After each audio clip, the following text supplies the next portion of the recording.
The 2024 U.S. presidential election is shaping up to be a nail-biter. Vice President Kamala Harris and former President Donald Trump are locked in a tight race for the White House. Recent polls show a near-dead heat between the two candidates. This election is crucial for the future direction of the country. Voters are energized and ready to make their voices heard. The latest national polls paint a picture of a deeply divided nation. Some polls show Harris with a slight lead, while others have Trump ahead by a hair. The margin of error in these polls is often within a few percentage points. This makes it impossible to say with certainty who is truly ahead at this point in the race. National polls provide a general sense of voter sentiment. They measure the overall popularity of each candidate. However, it's important to remember that the U.S. presidential election is not decided by the popular vote. The winner is determined by the Electoral College. Each state is assigned a certain number of electoral votes based on its population. A candidate needs to win a majority of electoral votes to become president. This is why national polls don't tell the whole story. A candidate can win the popular vote, but still lose the election. This happened in 2016 when Hillary Clinton won the popular vote, but Donald Trump won the Electoral College. In recent polls, Harris has shown a slight lead over Trump. However, it's important to note that these numbers can fluctuate.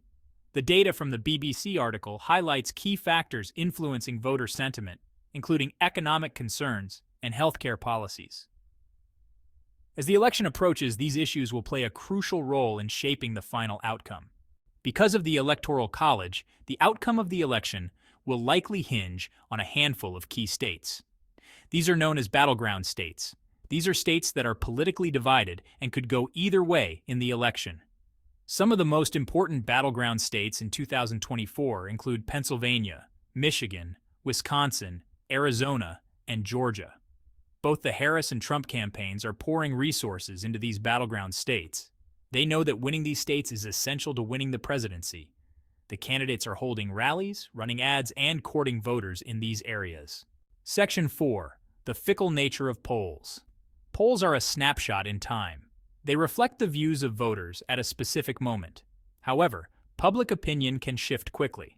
Events on the ground, news cycles, and campaign strategies can all influence voters. This means that polls conducted closer to the election are generally considered to be more accurate. Even then, there is always a margin of error to consider. It is also important to note that polls are not perfect. They are based on surveys of a sample of the population, not the entire electorate. There is always a chance that the sample is not representative of the population as a whole. This can lead to inaccuracies in the poll results.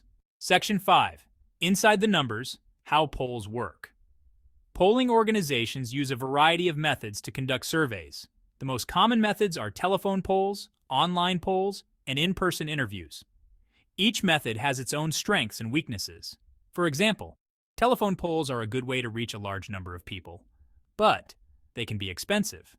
Online polls are less expensive, but they may not be as representative of the population as a whole. Once the data is collected, pollsters use statistical methods to analyze the results. They calculate the margin of error and determine the level of confidence in the results. The margin of error is a measure of the accuracy of the poll. The level of confidence indicates how likely it is that the results of the poll are accurate. Section 6. The unpredictable human factor. In the end, elections are decided by voters, and voters are human beings. They are influenced by a complex array of factors, including their personal experiences, beliefs, and emotions. It is impossible to predict with 100% certainty how people will vote. This is what makes elections so unpredictable and exciting. The 2024 U.S. presidential election is still months away. A lot can happen between now and then. Polls can provide some insights into the race, but they are not crystal balls. The only way to know for sure who will win is to wait and see how the voters decide.